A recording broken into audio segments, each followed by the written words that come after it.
안녕하십니까. 이어서 경남 소식입니다. 어제 김해의 한 산업단지 옹벽이 무너져 2명이 숨지고 1명이 크게 다쳤습니다. 급경사지 개발이 사고를 불렀다는 지적이지만 김해에서는 오히려 개발 규제를 완화해야 한다는 움직임이 일어 논란이 되고 있습니다. 박상현 기자가 보도합니다. 3명의 사상자가 난 김해 생린면 옹벽 붕괴 사고. 경사가 가파른데도 산 중턱까지 깎아 산업단지를 만들면서 사고 위험이 제기되던 곳입니다. 속도가 높다 보니까 그래도 내기는 편하지만 밑부분에 대규모 공단을 조성한다는 건 굉장히 위험한 일이죠. 하지만 김해에서는 기업 유치와 경제 활성화를 위해 경사지 개발 규제를 풀어야 한다는 움직임이 일고 있습니다. 현재 11도 미만인 개발 가능 경사도를 21도로 완화해야 한다는 겁니다. 김해 지역 상공계가 김해시 의회에 규제 완화를 청원했고 일부 시의원도 동조했습니다. 신규 창업기업 유치는 고사하고 기존의 알짜배기 기업들조차 공장 정설이 막혀 인근, 양산, 밀양 등으로 빠져나가고 있는 실정입니다. 환경단체는 규제 완화를 강하게 반대합니다. 시민보다 산지 소유자를 위한 것이고 환경을 포기하는 행위라는 겁니다. 김해시가 미래지향적으로 설정한 도시계획이 무너져서 부분별한 난개발이 이루어지고 위험한 위치에 근무하는 김해 노동자의 안전도 담보할 수 없을 것입니다. 기업 유치와 경제 활성화냐, 환경 훼손과 난개발 방지냐. 급경사지 붕괴로 사망사고를 겪은 김해시의 선택에 관심이 모입니다. KBS 뉴스 박상현입니다. KBS 창원방송총국은 경남 선거구 16곳의 총선 예비 후보자와 공약을 소개하는 기획뉴스를 마련했습니다. 오늘 첫 순서로 재선에 도전하는 여당 후보와 진보 정치의 부활을 꿈꾸는 야권 후보들이 격전을 펼치고 있는 창원 성산구를 진정은 기자가 보도합니다. 경남 정치의 1번지로 불리는 창원 성산구에는 지금까지 4명의 예비 후보가 출사표를 냈습니다. 재선에 도전하는 강기훈 새누리당 예비 후보는 55살로 19대 국회의원을 지냈습니다. 의정평가에서 전체 8위를 차지한 성적을 내세우며 근로자를 위한 공약부터 내걸었습니다. 창원을 근로자가 신발하는 도시, 기업하기 좋은 도시, 이런 도시를 꼭 만들어야 되겠다는 각오를 갖고 있습니다. 허성무 더불어민주당 예비 후보는 52살로 경상남도 정무부지사와 청와대 비서관을 지냈습니다. 창원산단 구조고도화 완성과 학교 무상급식 실천을 주요 공약으로 내걸었습니다. 창원의 대표는 제가 되어야 된다고 확신을 가지고 있습니다. 만약에 단일화를 해야 된다면 저로 꼭 되어야 된다는 말씀을 드리고요.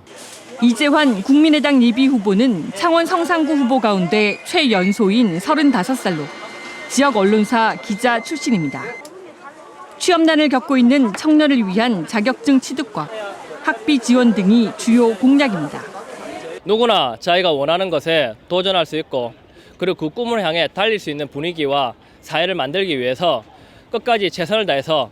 노회찬 정의당 예비 후보는 59살로 17대와 19대 국회의원, 정의당 공동대표를 지냈습니다. 해고 요건 강화법, 그리고 학교 의무급식 법제화 등을 공약으로 걸고 후보 단일화의 가능성도 시사했습니다. 민의를 대변하는 국회의원이 되려면 유권자들의 뜻을 받들어서 단일화를 성공시키고 그 힘으로 새누리당을 꺾는 그런 승리자가 되도록 하겠습니다. 재선에 나선 여당 현역 의원과 새 야권 후보의 격돌. 창원 성산은 야권 후보 단일화라는 최대 변수가 남아 있습니다. KBS 뉴스 진정은입니다. 제97주년 3.1절 기념행사가 경남 곳곳에서 다채롭게 열립니다. 오늘 오전 10시 경남도청에서는 97주년 3.1절 기념식이 유공자 표창 등의 행사와 함께 열립니다.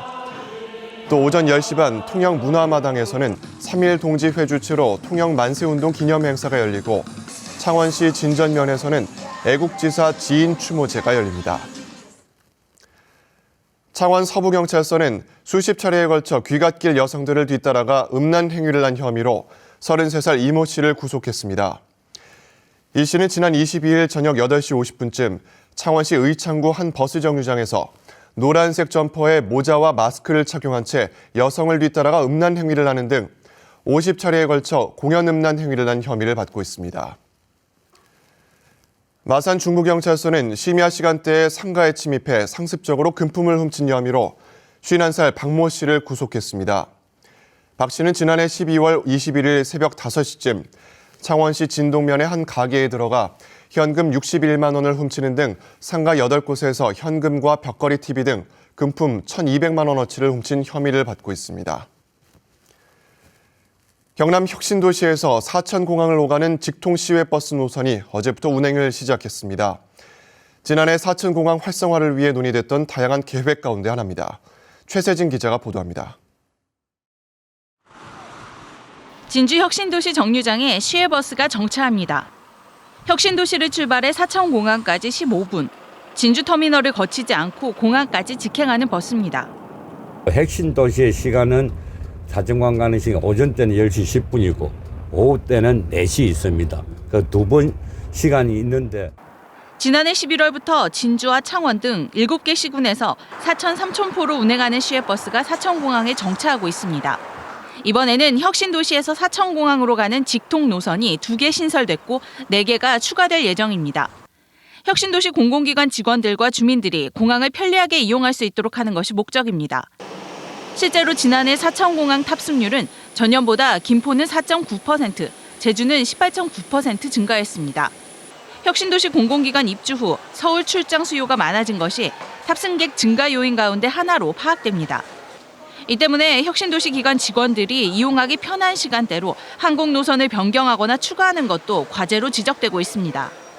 혁신도시에 계신 분들이 금요일 날 집으로 가신다든지 아니면 월요일 날 출근하시는 시간 이런 시간대에 편리한 시간대에 편성되는 것이 이용하시는 데 많이 편리하실 겁니다. 사천공항 활성화를 위한 첫걸음이 얼마나 효과를 거둘 수 있을지 주목되고 있습니다. KBS 뉴스 최세진입니다.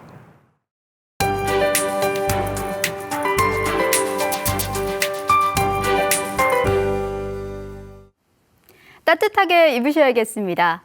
달력은 한 장 넘어갔지만 날씨는 겨울에 머물러 있는데요. 밤새 기온은 더 내려갔습니다. 거창군 북상면이 영하 10도를 가리키고 있고요.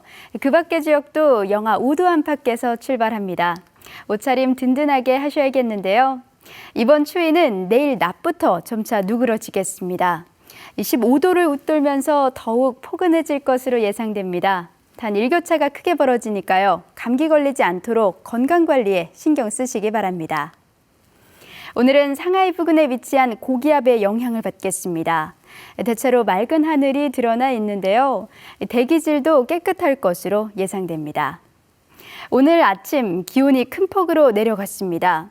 함안 영하 8도, 창원은 영하 5도로 어제와 비교하면 5, 6도가량 낮게 시작하고요. 한낮에는 김해 8도, 거제와 통영 6도 안팎으로 예상됩니다. 서부 지역도 지금은 영하권의 추위가 이어지고 있습니다. 거창이 영하 9도, 산청은 영하 4도를 가리키고 있는데요. 한낮에는 사천 8도, 진주와 합천 7도로 예년 수준을 밑돌겠습니다. 해상의 물결은 먼바다를 중심으로 최고 5m까지 매우 높게 일겠습니다. 기상정보였습니다. 고성군 교육발전위원회가 지역 학생 333명에게 모두 1억 570만 원의 장학금을 전달했습니다. 매년 상습적으로 수해 피해를 입고 있는 초동천이 지방하천 정비사업 대상지로 선정됐습니다. 하동군은 야생동물 출현 빈도가 높은 지리산 기슭에서 밀렵 단속과 불법 엽구 수거 활동에 나섰습니다. 창녕군 보건소는 흡연율을 감소하기 위해 연말까지 흡연 검사와 금연 클리닉을 운영합니다. 경남 서부지방산림청이 오는 20일까지 소나무 재선충병의 확산을 막기 위해 소나무류 이동 특별단속을 벌입니다. 이 기간 동안 자치단체 산림공무원 200여 명이 투입돼 소나무류 취급업체 이동 차량과 화목 사용 농가 등에 대한 강도 높은 단속이 이뤄집니다. 경상남도가 올해 70억 원을 투입해 자연휴양림과 치유의 숲 12곳을 조성합니다. 자연휴양림은 거창 금원산과 함양 대봉산, 산청 한방휴양지구 등 모두 8곳으로 25억 원이 투입됩니다. 경상남도는 또 합천 오도산 등에 조성 중인 치유의 숲 4곳에 대해 45억 원을 들여 보완할 방침입니다. KBS 뉴스를 마칩니다. 고맙습니다.